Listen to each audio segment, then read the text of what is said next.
Hi guys, it's Chris at Cork and Crown, back in the garden in Devon with some more cider to try. And it's another one from the box I got sent for the CraftCon 21, the online tasting, which the films haven't been downloaded yet, so I still haven't watched them. I've got all these bottles, I'm just going to try them. I'm just going to try them. I don't care. I don't necessarily have to drink along anyway. And also I'm recording this, you know, I can remember what it's like, so it's fine. It's fine. So what we got Hogan's rich and decadent bittersweet Libertine, 100% fresh pressed cider with an I this time. What does it say on here? Libertine cider, 500ml, 6.2%. This indulgent and sweetly satisfying blend is a radical renegade of a cider, made only from 100% fresh pressed cider apples, burnt umber in colour. It's rich, dark and tannic with a delicious depth of flavour that's as warm as it is wild. We struggle to believe any cider lover won't enjoy the exotic and deliciously bittersweet taste of the Libertine. All our ciders are naturally gluten-free, blah blah blah. Ingredients: English cider, apple juice, water, sugar, carbon dioxide, malic acid, preservative, potassium, sulfite. So actually quite a lot of additions in this compared to what we normally have. Quite a lot of additions. But let's find out how it tastes. You might be able to hear my 3-year-old yelling his head off in the house. My wife is enjoying that, I'm sure. So, burnt umber. Yes, okay. I mean, I would call that gorgeous amber actually. Very nice, bright amber that. Quite a beautiful looking thing in it. Nice head on there, which it is retaining. We've had some brilliant forced carbonated stuff recently. Really nice, really nice. I mean, the Turners is a standout for that. Gorgeous texture for forced carbonisation. This has got a head on it still, which is quite nice. Some bubbles in there. Very bright, so we're going to say this is filtered. Let's smell it. Does look good though. Does look good. Looks like it's made from bittersweets. Something's with tannin for sure. Don't know what they are, but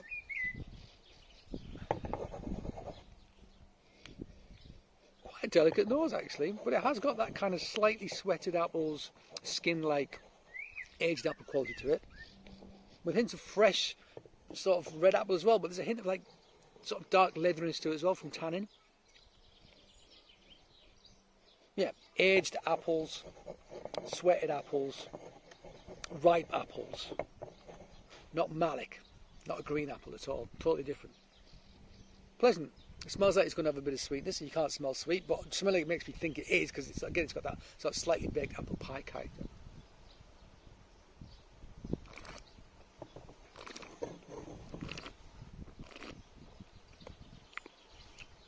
Solid tannins actually. Solid tannins, in a good way. There is sweetness, but there's quite a bite of acidity to balance that as well. And it did say that it added malic acid, which, I mean, often what you do is you blend in a sharp, like a foxwell, to bring acidity, to balance it. Looks like they've used malic acid to do that. And it does have a green malic acid character. It absolutely does. It's a different sort of acidity. It is that almost like Granny Smith's green, rather than lemon, possibly like a very strong lactic acid experience. But yeah. It's obviously in there, and they must have done that to balance the sweetness.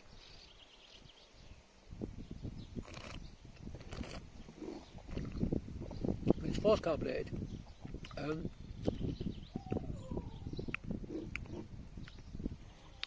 It's not bad, actually. It's pretty nice, but I actually feel it's overdone the malic acid a little bit. Just a little bit too harsh, I find. I mean, I think 30% less would have been better. It's hit me right on the back of the palate, and it's just knocking things slightly out of whack.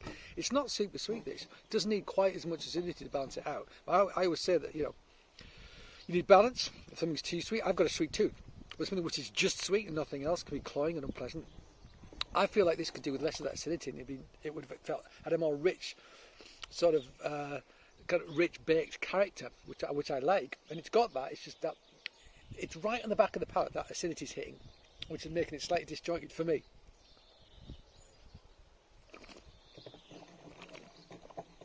Having said that, it's still a very tasty cider. It really is. I just think that acidity on the back end is just a little bit out of whack with everything else. That needs to, I think that needs to be dialed down a bit. But having said that, acidity is bringing balance to this, but I think it's gone too far. You know, the way almost like lemon sherbet refresher, but very, very specifically in the very back of my palate, right here on my tongue. and I'm not sure I'm loving that aspect of it. However, having said that, it's still a very nice cider and it looks gorgeous. It really does.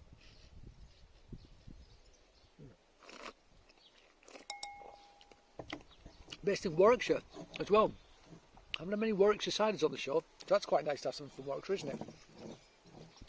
I think this is worth seeking out. I really do. I can't make my mind up about that acidity. I think it's just slightly out of whack. But I'm going to drink all of this quite happily. So that tells you something, doesn't it? Yes, Chris, it does. Cool. So there you go. Hogan's, what's it called? Bittersweet Libertine, 100%. Fresh pressed juice cider. Okay, 6.2%. So you can find this quite easily. So go out and find it. Alright guys, thank you for joining me in the garden in the beautiful sunshine. And yeah, I hope you join me again. But until then, cheers.